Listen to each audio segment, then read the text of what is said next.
Please, I'll call the meeting to order. Please stand for the Pledge of Allegiance. Oh, God.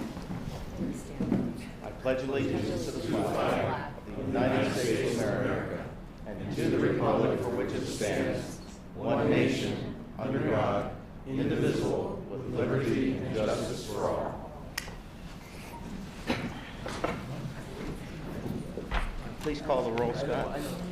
Mr. Balachandran, Mr. Herman, Mr. Prasad, Ms. Krishnan Cootie, Here. Mr. Lipscomb, Mr. Myers, present. Mr. Courtney, present. Mr. Medina is unable to join us. Mr. Best, here. Mr. Frank, here. Ms. Mariner, Here. Ms. Trainer, Here. Mr. Heller, here. Mr. Patterson, Here. Ms. Stevens is unable to join us. Ms. Strickland, Here. Mr. Thompson, here. Mr. Beck, Ms. Hartle, Ms. Perkins, Here. Mr. Piper, Here. Mr. Cervello, Here. Mr. Hammeister, Mr. Harden, Here. Mr. Lord, Here. Ms. Moriarty, Here. Mr. Wilson, Here. Mr. Abrams, Ms. Hychesky, Here. Mr. Magruder, Here. Ms. Robb, Here. and Ms. Whitman. Here. And then just real quick, any visitors that we have, if you could at some point just sign in so we can get your name and the municipality that you represent for the minutes. Thank you. Okay, next on the agenda is public comments. Are there any public comments on anything that's not on the agenda? Okay, seeing none, we go to, oh, I'm sorry, Ms. Robb. Recognize Pam Robb. Thank you.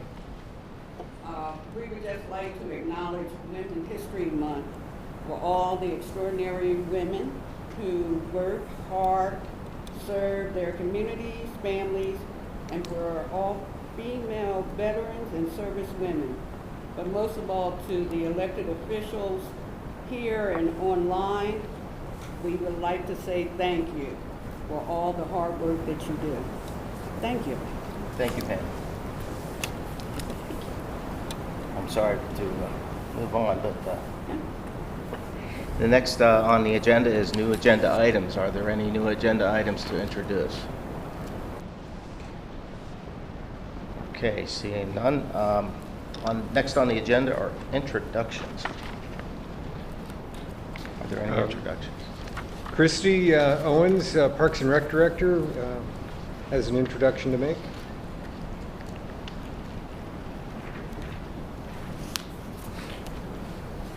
Hi, good evening. Christy Owens, Director for Southern Region Parks and Rec. Unfortunately, I'm not sure if Greg Kohler is on the call right now. I think he was having some technical difficulties getting connected, but we were going to introduce him this evening. If he's not able to attend, we'll bring it back next month so that you can have a more formal introduction of Greg. But we're very excited for him to start. He started on March 11th with us and brings a lot of great experience in environmental education, sustainability, and ecology. Thank you.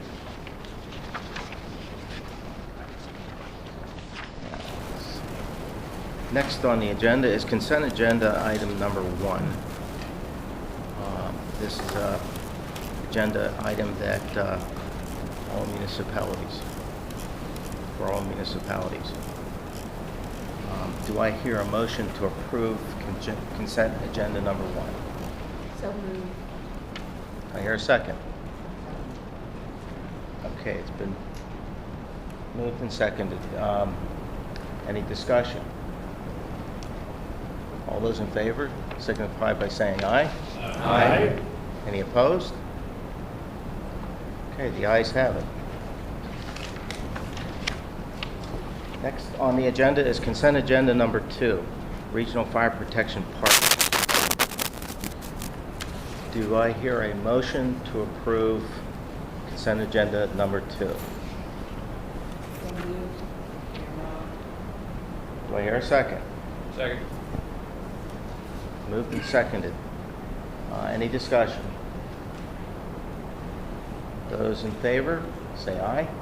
Aye. Any opposed? The motion carries. Next on the agenda is refuse and recycling request for proposals with a presentation by Shelley Mono. Good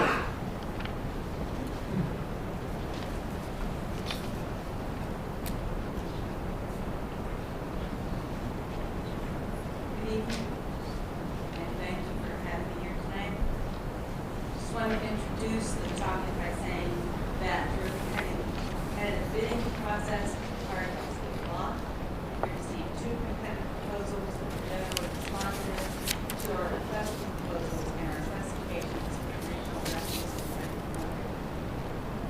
In an environment across the state of Pennsylvania, and in fact across the country, where refuse collection costs have seen a dramatic increase, we believe we are able to provide the residents of the club with a contract that will provide a high level of service for as low a price as we could hope for. Specifications in the RFP would result in a lot of work on the parts of the climate action and sustainability committee members, municipal managers, our attorney, and the entire club. It's important to note that the specifications were also informed by the extent by the survey we sent out to all residents in the contract in 2020.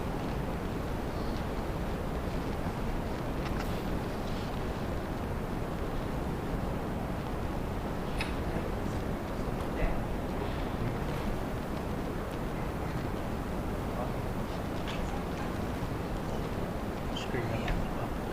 All right. The first proposal we received was from Berg Myers Common.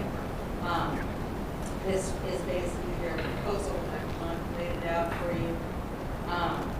The only part that was not responsive to the RFP was in the insurance coverage, and that has already been revised and fixed with a new coverage and insurance document. Waste Management also submitted a proposal. This is their proposal.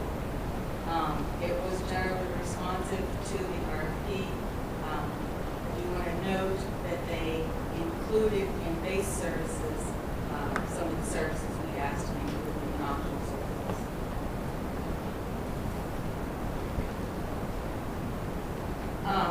If we look at the same level of service, in other words, we take out the things that differentiated them and what they were offering, we look at basically the weekly collection of refuse and bulk waste collection. Each one of them specified 2 items for residents 2 times a year.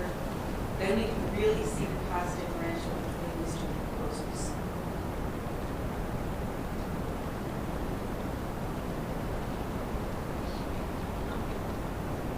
We asked for services to be provided as optional services in the RFP because we felt we had a variety of options for acquiring these services elsewhere, including that we could outsource some of them, do them very differently, or even bring things like billing and payment in-house.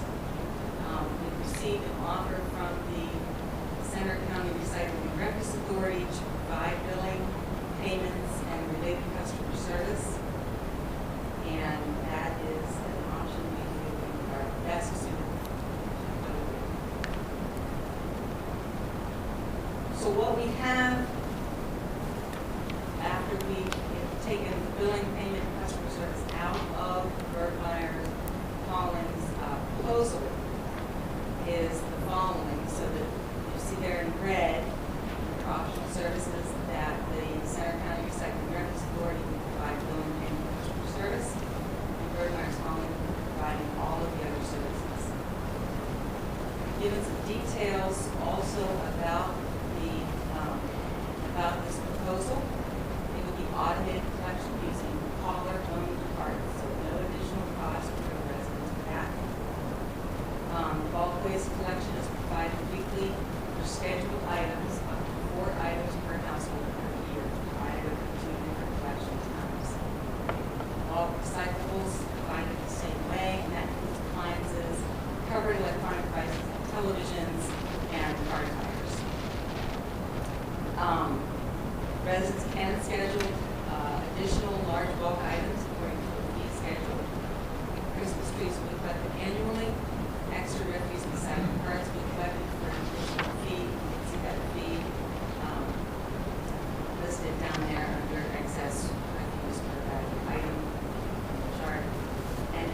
service will be for ADA eligible households for free.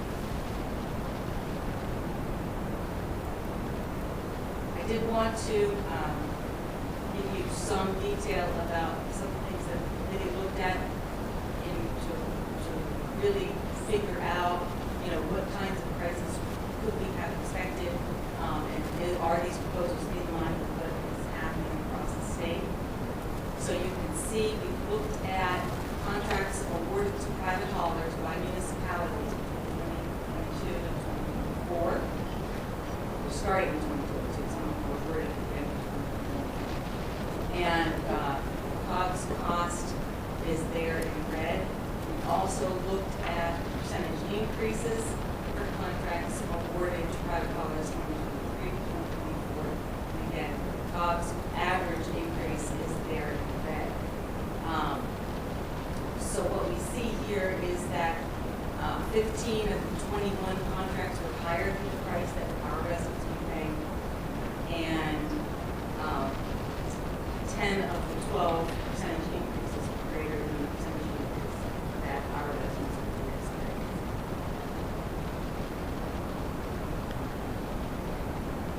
I also wanted to show you the COG rates over the last 32 years. We began contracting in 1992 and have been very successful in keeping rates as low as possible. So the COG rates are in green. Adjusted for inflation yearly is what you see there in red. And then I'm giving you just a little indication at the bottom of CPI inflation. So you can see that we kept our rates quite low and below they would have been if it was inflationary costs from the first quarter.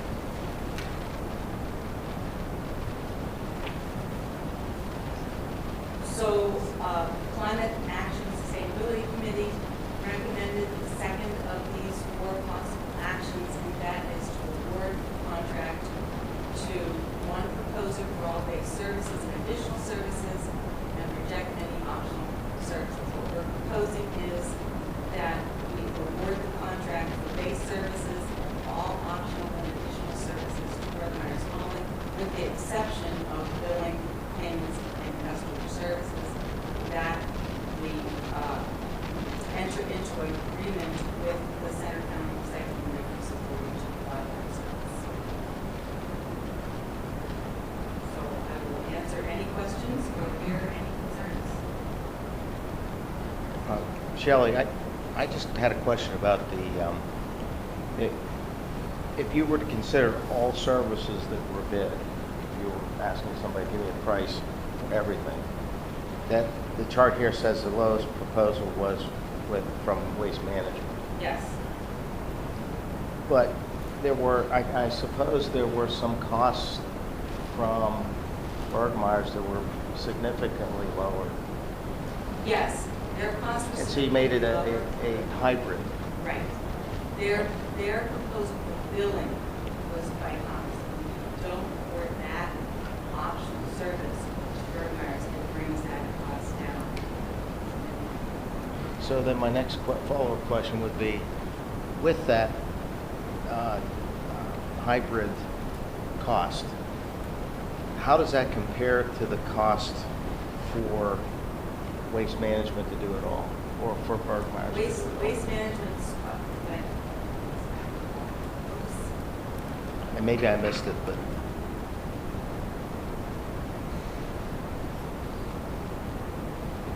so, okay.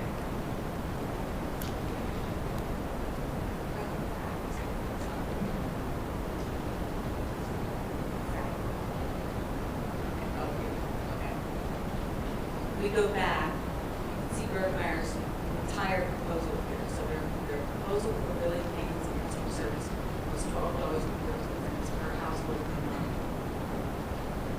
But their cost for collection, their cost for disposal, and their cost for bulk waste, bulk recyclables was much lower. okay. But it brought their initial proposal to, for the 95-gallon service, for example, $40.75. Waste Management's costs for disposal and collection would be higher, but their cost of billing and payments and customer service was lower.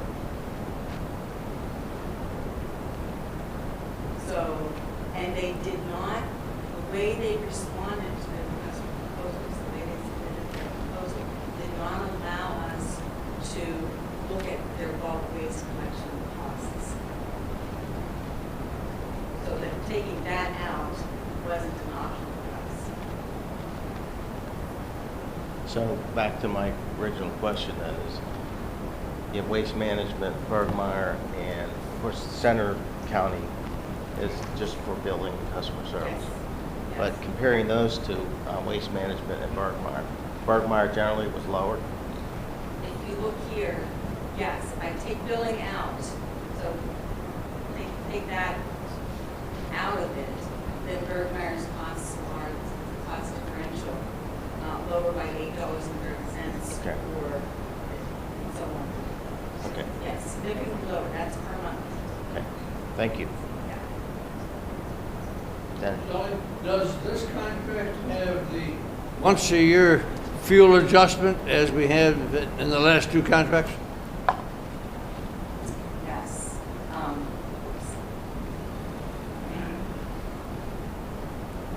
Yes, you can see here, the adjustments are in yellow over Okay. on the right. So yes, it's adjusted for fuel, which fortunately, Okay. because we use CNG, that's a very stable cost for us. Tipping, and that's if the Center County Recycling Service Authority increases their tipping costs. And we also have a CPI adjustment in there, which we feel really helped in keeping our costs as low as possible. Other contracts we looked at that had no adjustment for inflation in them were very high to start because the haulers thought they needed to cover the 5 years. So rather than having residents pay that every year, we put the CPI adjustment in there. However, it is capped at a 5% increase across all increases. Is the Bergmeyer fleet also running RNG trucks? Yes, Bergmeyer fleet was actually the first. one. They've had those online a while, haven't they? Okay, good, thank you. Is Bergmeyer's bulk collections limited to items per household versus 2 large bulk collections a year? So that's Yes. a difference in the bulk waste collection? No. Okay. Both haulers proposed 2 items 2 times per year. Bergmeyer's schedule is on demand, they come out each. Waste Management proposed doing it 2 weeks a year, but still limited to just 2 items each time.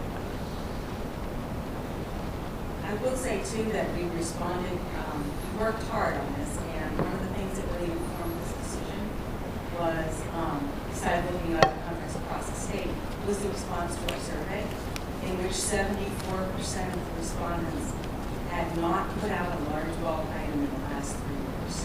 So we really were looking at an equity issue here too, so that everyone wasn't paying for a few people to ship a lot out there.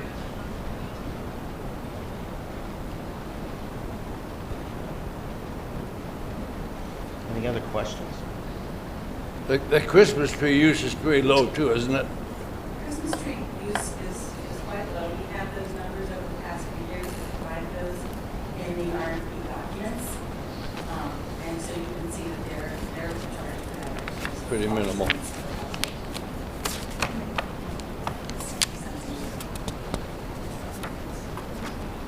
Any other questions?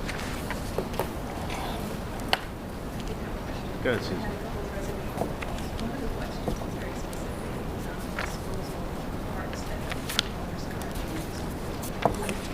To the hauler part, so that was a big change. They're asking about the cost for removing the vehicles they currently own and can't take with you. We didn't specify that in the specifications.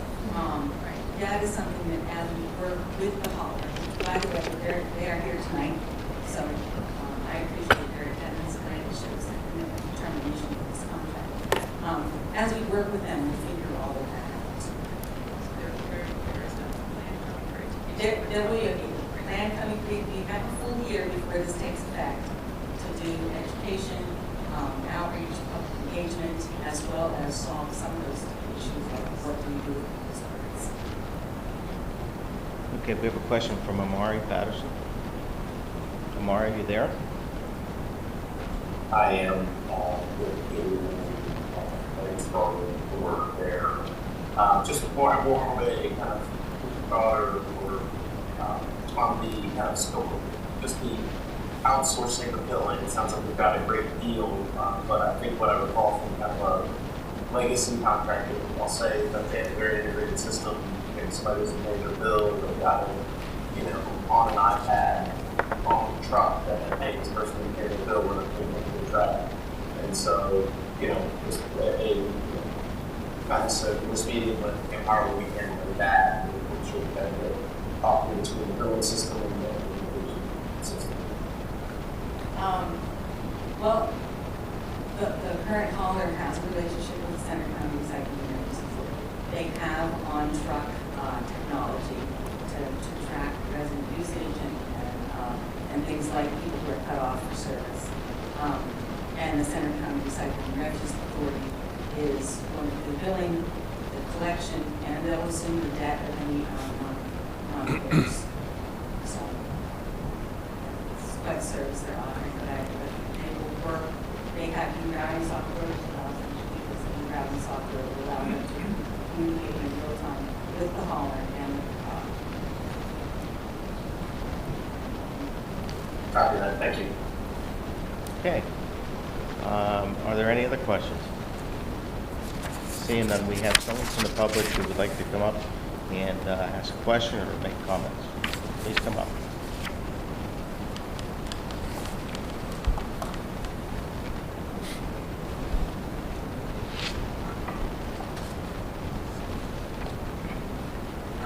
Hi, my name is Mark Miller. I live in Better Township, and I really don't support this whole contract because it basically seems to me to be a lot of business as usual kinds of stuff.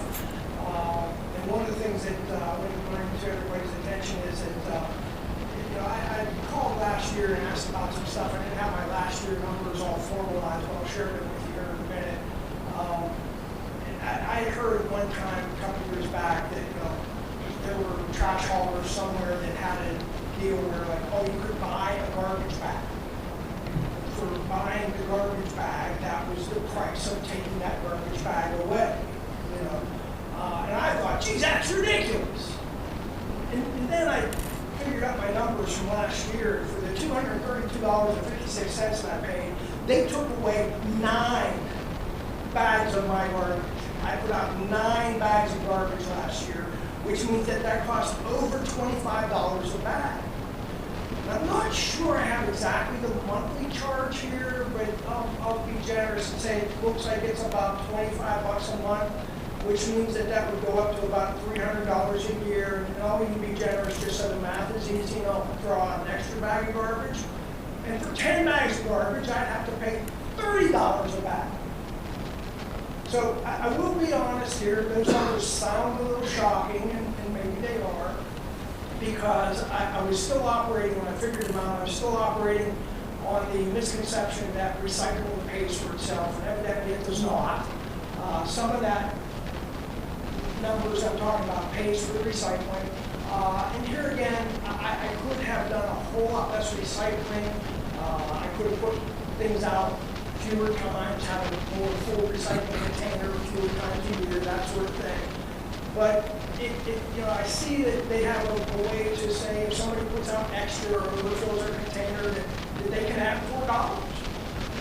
I don't see where it says that if somebody doesn't have any garbage out that week, they're going to subtract it. It doesn't really seem to be terribly forward-looking in terms of trying to get people to reduce their waste. If anybody has any questions, I'd be happy to answer them, but that's pretty much all I have. It seems unreasonable to pay $25 to $30 for the bag of garbage. Okay. Anything else? All right, thank you. I think it brings up a question that I have. Was there any thought given to having an incentive where if you have a reduced amount of garbage to pick up, that you somehow benefit financially? In other words, it's an incentive to reducing the amount of garbage. Only in the difference between the costs, which is only for disposal costs. The majority of the cost is black in the house. So it's still black house within employee and insurance and truck and all of that, even if you put nothing out, they bring it to your house. Even if you put just one bag out, they bring it to your house. So that's what generally drives the cost. That's driving the cost. Absolutely. So that.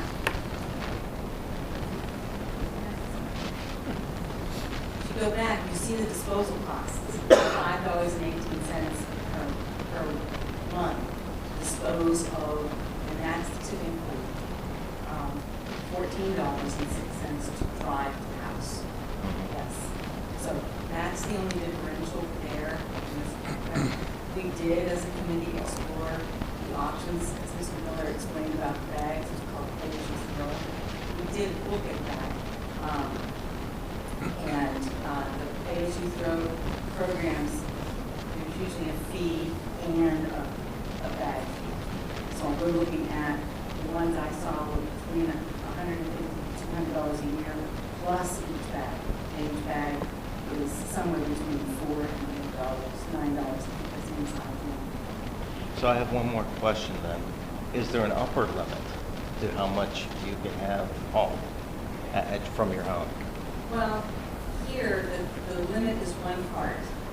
And then if you are someone who usually often needs more than that, you can either go the excess refuse per bag item inside the cart, which is $4, or you can get an additional cart.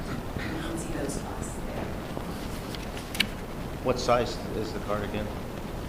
95, 65, and 35 gallon. Okay, I see. 95 holds somewhere between 6 and 8, 5 and 7 bags, those big trash bags. I'll also say that in our survey, over 80% of the residents who responded to the survey put out 1 and 3 bags. Okay. So the majority of our residents are not putting out even as much. So, sort of two comments to add on to that. I'm not sure I ever saw the survey, but that's beside the point. As far as the cost to get to the house, so I would see where that would be a concern if, say, I lived at the end of a 5-mile dirt road and was the only one back there. But I live in a circular neighborhood. They come and see all my neighbors anyway. And so, again, I'm paying at least 6 times more for a bag of garbage to go away than all the neighbors that I look at in the back garbage island.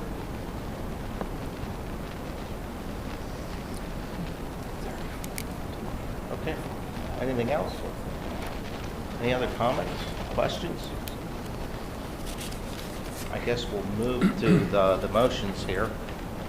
Motion number 1, would somebody like to make that motion? Yes. Make that motion.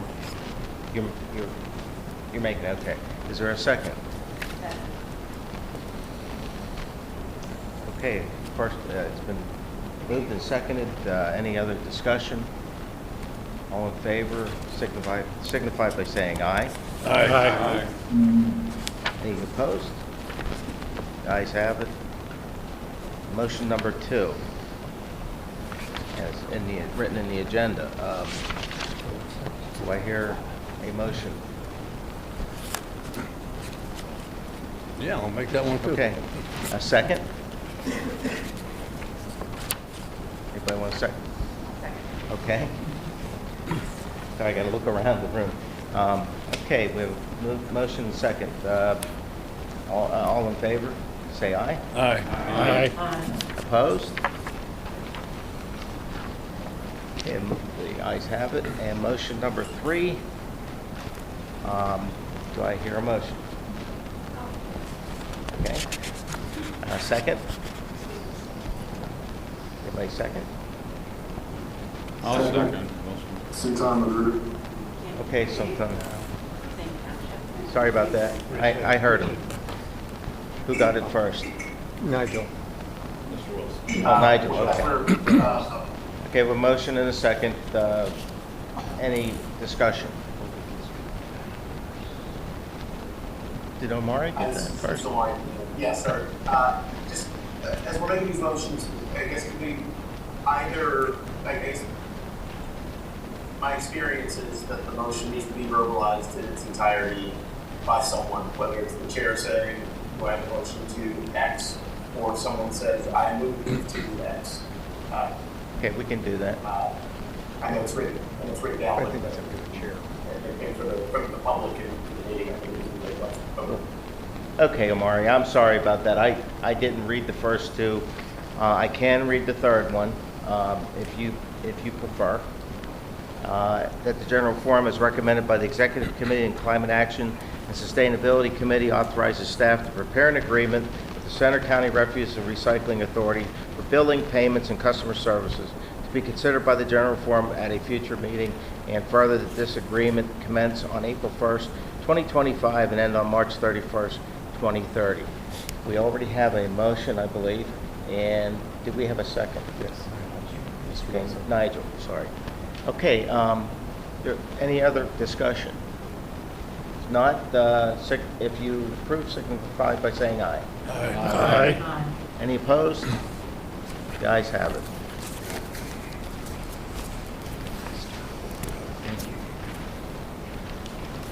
Okay, next on the agenda is the 2025 annual budget timeline, presented by Kimberly McMullen. Thank you, Mr. Chair, members of the General Forum. If you have not yet had a chance to meet me, I am McMullen. I am the Finance Director here at the COG for all of 7 months so far, and experiencing my first full budget cycle. So what I'd like to do tonight is present to you an overview of the budget timeline that we have proposed and vetted through the Finance Committee. And this is a very high-level overview. This is for your information only. And so what I'd like to do is just give those of you that have not been through the budget before a very quick overview of the documents that are prepared to present the COG budget. And then I'd like to show you the timeline that we've put together in order to deliver the budget on schedule this year, a little bit sooner than the prior year, and have some feedback on that if you have any. If not, that's fine too. The first slide that you see there is the highest possible view that I could give you of the 4 documents that we prepared through the course of the year. It feels like we're starting all over and we just ended, but that is the nature of our budget here. And right now we are about to issue the capital improvement plan, which is the first document that we launched, and that will be going through the approval process in the next month or so. That is followed by the program plan, which has already been issued to the agency directors, and that is a function of the executive director and the office executive administrator going through a lot of the strategy with individual agency directors and what they foresee for staffing and possible other additions to their budget within the coming year. Detailed budget, some of you might be most familiar with, that is the granular ground-up budget that we prepare over the course of several months later in the summer.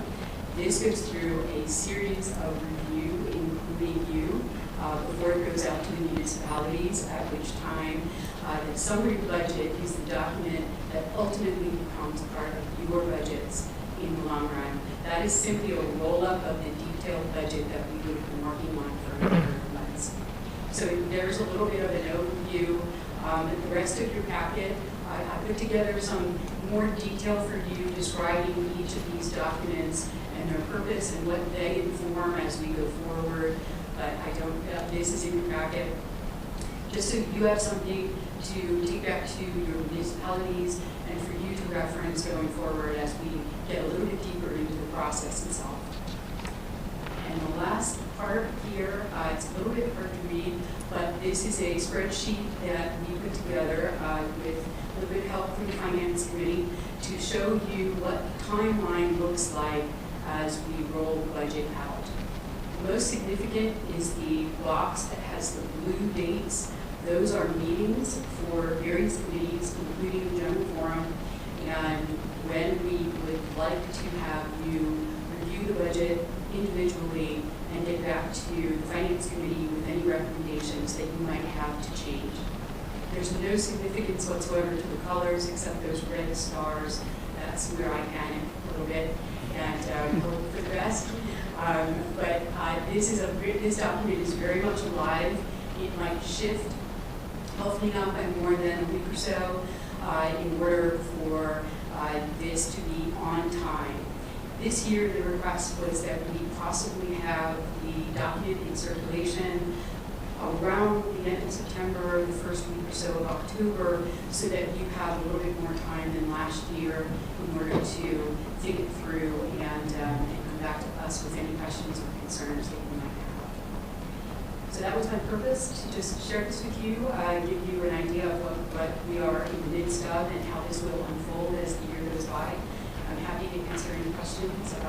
Otherwise, I will be happy to update you through the year as things may or may not change. Amari, you have a question? I do. Thanks so much for your organization, and really appreciate it. I think my only question is where you kind of said hope, and whenever I hear that four-letter word, I think of other four-letter words, and so what can we do to help you make sure that we're not hoping to meet this timeline, but we're on plan. Thank you. My plan is, the first responsibility lives with me, and that is to make sure that I collect information timely from the agency directors, that they understand what the deliverables are, and that I do my best to keep that process in motion in order to have documents complete in time to go to the Finance Committee. I think the next steps, when people might have questions, to maybe not wait. I don't really know yet what the full process is here, but if we can answer any questions through the process just to keep things moving, that would be very helpful for me. This is my first time, my first pass on the capital improvement plan and the program plan, but I arrived last year in the throes of the detailed budget, and so I am most familiar with that process and that document and moving forward from there. So any patience you might have would be great as we that particularly the capital plan, and then if you could provide feedback, yes, currently to the Finance Committee, that they would be able to inform me on what your concerns might be as early as possible. So Mr. Chair, since Kimberly did a great job with that, but to answer the other question from other part of the question from Mr. Patterson, one of the key spots on each of those sections on that chart that was up on the screen a moment ago was when we need municipal comments from consensus comments from the municipal boards and councils for each of those. So each of these stages, the capital improvement program, the program plan, and then later the summary budget, those will go out for comments from the municipalities. And we try and, as staff, we try and coordinate with the municipal managers to try and get these on council agendas and Board of Supervisor agendas in a timely manner so that we can get those consensus comments back from the boards and councils and provide that input into the process. So the help that we can get from municipal officials through really thoughtful and consensus comments from each municipality, that's another stage where you can be helpful in keeping us on track and providing good feedback, stay informed through the process, because your Finance Committee members for each municipality will also be one of your key resources for gathering information, sharing information along the way throughout the year, where we are with the process, and then helping represent that information and sharing that information back and forth between municipalities as well. And certainly, I guess, not only the work of the Finance Committee, but also the work of all committees, because many of the proposals that you will see coming through the program plan will have gone through a COG committee or potentially through the library board or the Parks and Rec Authority. So all of these proposals go through some sort of review along the way throughout the year, and as much communication as your own Board of Supervisors or municipal council can provide to each other. That's also very helpful. So thank you, Mr. Chair. I have a question. Could that chart, I think, is pretty helpful in terms of timelines. Could you share that with the members when you feel comfortable doing that? Yes. It's in the packet. It's in the packet, okay. Yes. Good, good. Would you like a print copy? I can do that. Is that Nope, okay? I can look at it in the packet. Okay. If Just anybody to else give- needs one, though, I don't want to speak for everybody. In the agenda, there is a list of dates under my item, and that is only for the CIP. So we are looking to deliver the capital improvement plan, to publish it officially and formally by the second week of June. So that is only one piece of the budget, but I thought it would be wise to include that since that's what we're working on. Thank you. I have one other question, and this goes back to discussions we had in the executive committee meeting last year. Executive committee last year had to do with the philosophy that would be used for this year's budget process, and what was discussed was a revenue-based budget model, where you're starting out with this year's budget, and you're going to see what you can do with this year's budget. And so as you go through the process, you're trying to, the agency directors and such are thinking about, okay, how can I live within that particular constraint, and then what do you need to do that when you get to the end of the year, you've done everything you can to constrain growth in the budget, and you have, this is the percentage that we need in addition to what we spent this year. So that process, as opposed to just putting together all the costs, and then you get to the end of the year and it's this much, and it's this much more than last year. There's two different approaches there, and I'm sure you're very familiar with what I'm talking about. Yes, So, I think it's much easier to build a budget up than to take things out of the Right. budget and reevaluate the final budget. Yes, so okay. that's the- So I would be very interested to see us follow something in that order. We've had double-digit increases at least 2 years that I've been involved in.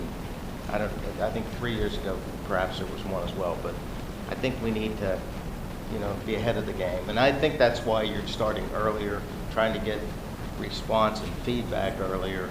I see where the CIP input from the municipalities occurs in April. So that's next month. Just so everybody, I just want to remind everybody that's next month. So that means that we've got some work to do fairly early this year, as opposed to waiting until later on in the summer. So, The Facilities Committee will receive the CIP in their packet for Tuesday, 2nd, and then the Finance Committee will have it on April 11th. So it will, through the night, it will be vetted by those committees in the course of the week. and I think we need to be diligent to provide timely response and give you the guidance that you need. But I do appreciate the fact that you've been here 7 months. I think you really got immersed last year, because I was on the Finance Committee and I saw what you had to deal with. And I think you've come through that pretty well. I think this year is going to be a year for you to shine and to do the things that you need to do, and be at the forefront of the process. Thank you. Thank you. I don't bring those expectations. Are there any other questions or comments?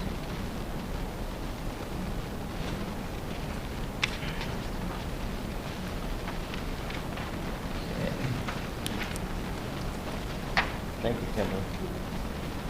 I guess next on our agenda is university report. Do we have a university report? Not tonight. Not tonight, okay.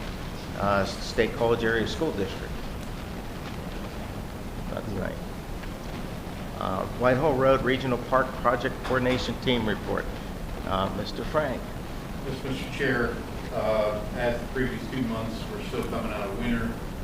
We have begun some work on the fencing stuff, which is that and landscaping are the 2 biggest items yet to complete. Working through the land development approval process, that necessitated some additional allocation of contingency money towards the resurveying, some changed elements, and developing a alteration plan for what was not included from the original land development plan, all rule towards approval from Ferguson Township for the final land development.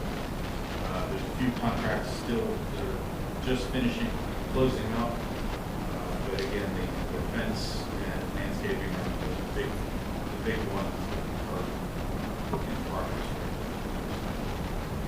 Thank you. Mr. Frank, any comments or questions? Okay, next on the agenda is Executive Director Report, Mr. Norberg. I don't have too many things to provide updates on other than what's in the activity report that's in your packet. There's a number of interesting items there, and hopefully you all had a chance to read that. Myself or the agency directors who are in attendance tonight will be able to answer any questions if you have any. So we'd be happy to answer questions on the activity report or any of the matters of record that are in the packet. So I don't see any hands up, but if you have any questions, please let us know. Thanks. Thank you.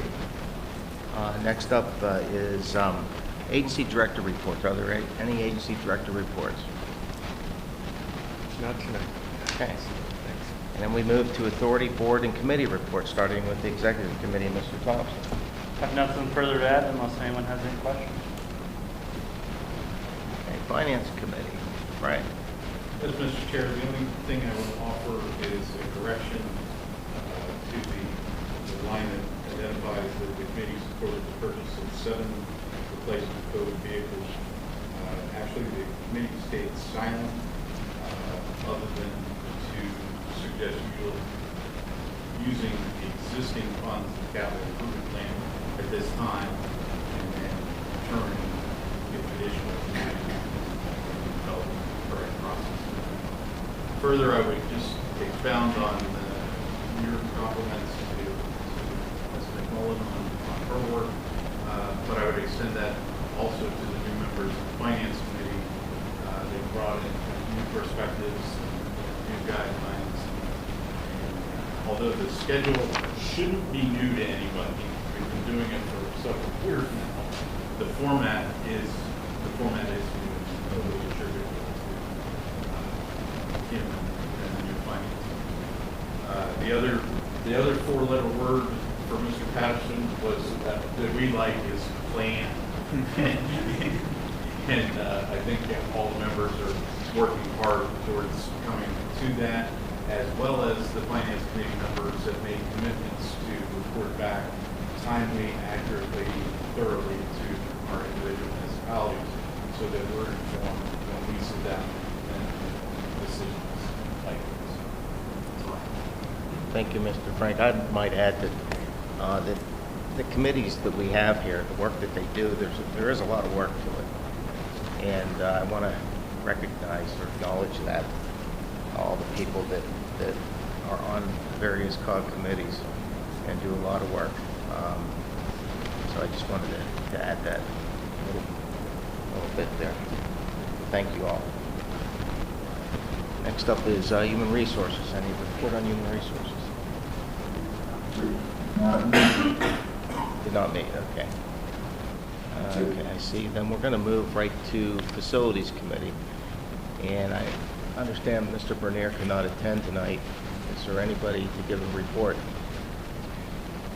on the Facilities Committee? Okay, next is Climate Action Sustainability Committee. Very well reported, as usual, but I would be remiss if I didn't give a huge shout out to Shelley Motto for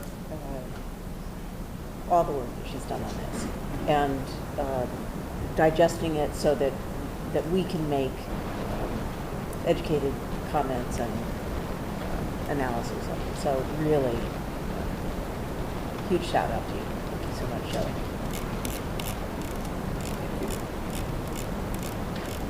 Parks and Rec Governance Special Committee.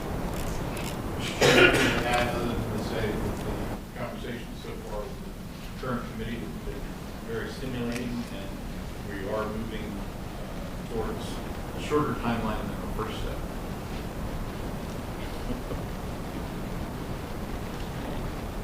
Next up is SCWO Center Region Library Report.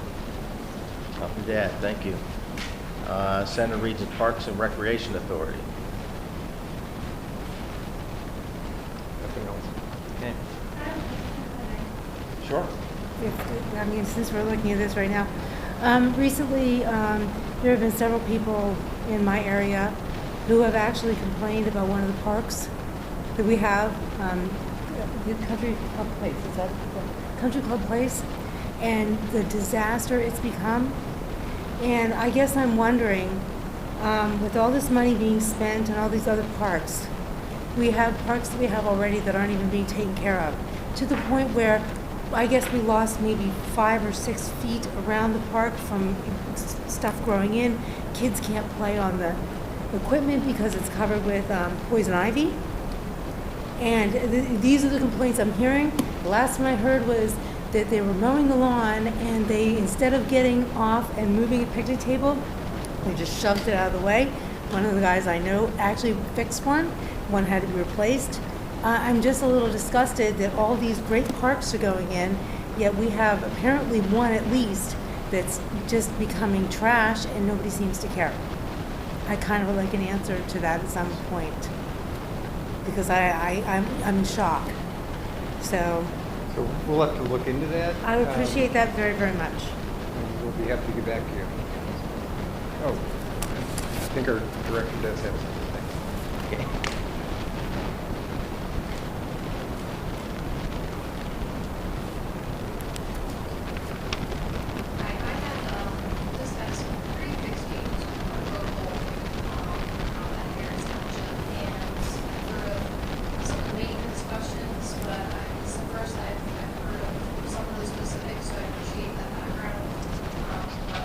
We're scheduled to meet and talk a little bit more about the maintenance aspects so we can get a better understanding.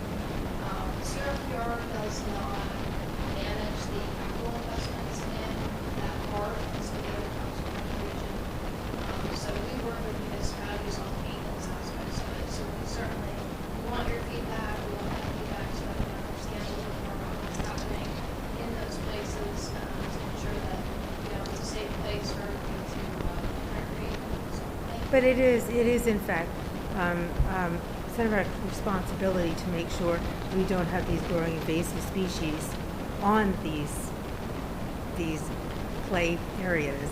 And, you know, it is their responsibility to make sure that we're not having an influx of all, you know, to take care of the general maintenance around it. That's correct. Correct? Right. There's, Make sure. each park is a little bit different. There's some parks where CRPR maintains 100%. And there's other parks where CRPR may maintain about 20%. So that's something that we are still working through and trying to understand a little bit more of what is the maintenance plan for each of these facilities, who's managing what, and that sort of thing. So all good information for us to have, so I appreciate that. My pleasure. I'm good, thank you. You're welcome. Eric, is there anything you want to call to attention to? Any matters of record? No, sir. Okay, I guess we can move to agenda item 18. Anybody want to make a motion? So moved. Do I have a second? Second. All in favor, signify by saying aye. Aye. Meeting adjourned. Morning, stop.